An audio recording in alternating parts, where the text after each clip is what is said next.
Ah, good morning, BBs.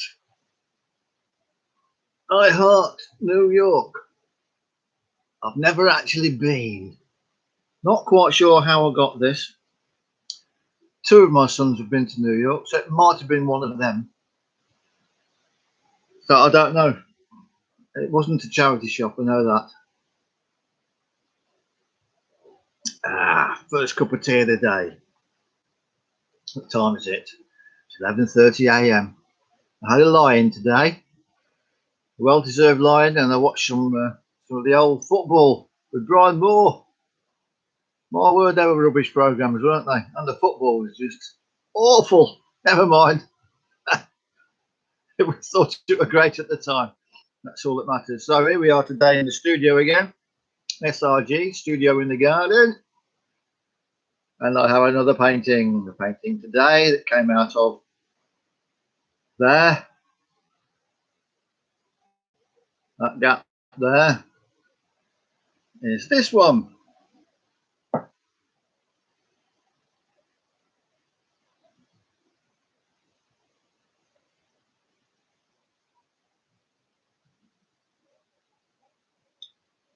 Which is simply called Laura. It was going to be called Red Laura, and I thought, well,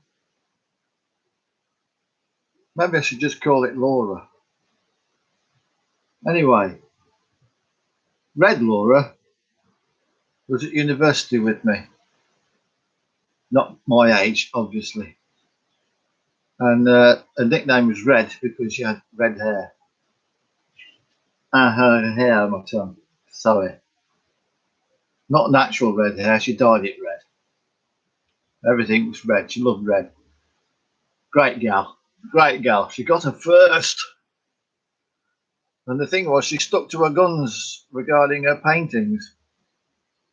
As I recall, she used household paints, big canvases, and they were usually about what she dreamed about. So she was really getting into Freudian surrealism. So, yeah, and she'd done that right from, I think, A level, from what I remember of her sketchbook. So she stuck to her guns. So while tutors were telling us, oh, you should try this, oh, you should try that, she was just getting on with it. She was one of the few pupils, I think, you call them pupils, students, at that time, who was not destroyed by some of the tutors. I know they broke me down and tried to build me up again. They did it with several of them. I witnessed it, which I thought was really, really bad practice, really.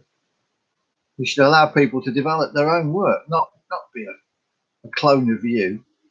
Anyway, that's a different story. So the canvas was actually been reused from something else. I can't remember what it was, but on the back you can see this like cross here, as if it's been folded. That diamond, I think it's been folded and stored somewhere. So I don't know what it was before.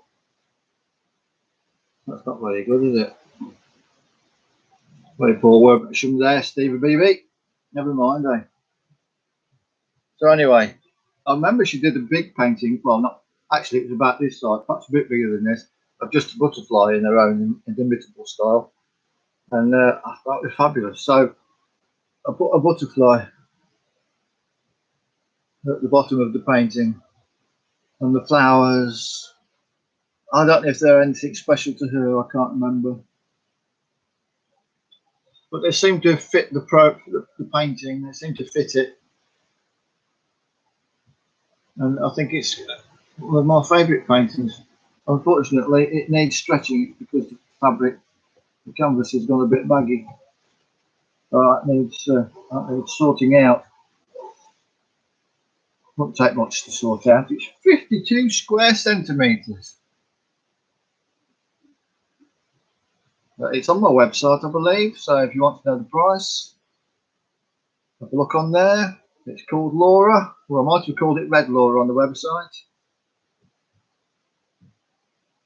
These things change every time, and I can't remember what I'm doing because I'm getting old now.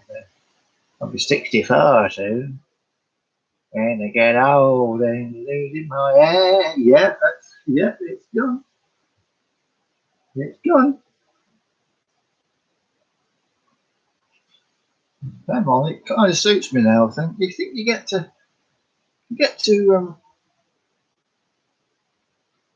be who you are as you progress in life. I think you fit who you look like with the beard and the lack of hair. I think I look like a granddad, and that's what I am. I kind of like the look. It does help in shops and things like that because people take pity on you because of your old age. I was actually getting concessions at the cinema before I was 60, simply because I had white hair and not a lot of it. I don't think facially I look old, do I? I know my sister, not my sister, my sister-in-law, rest in peace, always liked the crow's feet. She loved them. Well, that comes from, I'm told, laughing a lot, which is not true because I haven't laughed a lot in my life. There hasn't been a lot to laugh about. A lot of the stuff people find funny, I just don't. And the stuff I find funny, I don't really laugh at. I mean, Monty Python, a bit of a cult show when I was at high school, and we all loved it, we all talked about it, but I can't ever remember laughing at it. I found it just interesting. Whereas Modern Family, which has just finished its 11th series, sad, although it was petering out towards the end. You see, writers were struggling to find new things to say. Now that I laughed out loud at.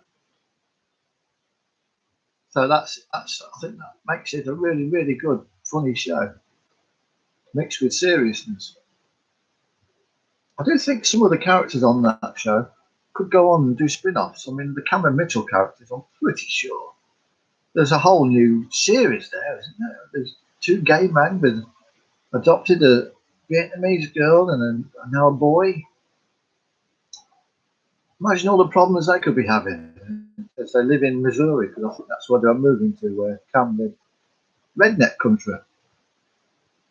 So it would be interesting to see how they get on there. I don't suppose there's any plans for it. Anyway, I digress. Laura, Red Laura. She got her first. And this is one of the few paintings that I make that I can actually say I really love. So that's two yesterday that I really love, and this one today that I really love.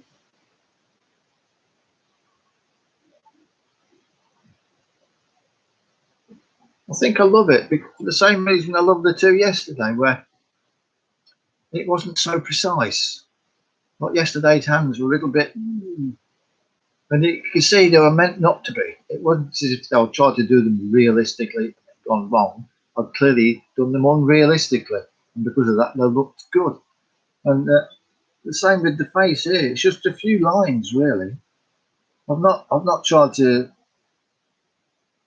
delineate not cheeks with colours or stuff. It's just the basics of Laura, her nose, her glasses, some semblance of red hair, and her red lips. And it says it all. It's loose, it's free. I wish I could do this more often. But then it seems sometimes I get into a thing where subconsciously I'm thinking, oh, you're in a rut now. And you have to try new things. I think that's part of being creative, isn't it? Trying new things. Although successful artists, it appears to me, I've done some research, stick to the same things. Perhaps not the same subject, but certainly the same style of doing it. The same colour palette, the same everything really. And I do find myself getting a little bit bored looking at them. Is that bad? Just being honest. I was accused at uni by another student whose name I never knew and still don't, that she couldn't tell if my work was all mine because it was all so different, and therefore she didn't know if I was talented. I thought that made me more talented than her because to my eyes, her work was absolute shite. It was just clever stuff aimed at academics, which is never gonna rock anybody's boat. It's never gonna make anybody's eyes feel nice. No one's ever gonna buy it. I wonder what she's doing now. I bet she's a teacher. I bet she went on to get a PhD and now she's a tutor at a university. I'll put money on it, and we'll never know because I don't know her name. And to be honest, don't care. So how long have we been going now? 10 minutes, 37 seconds. Whoa.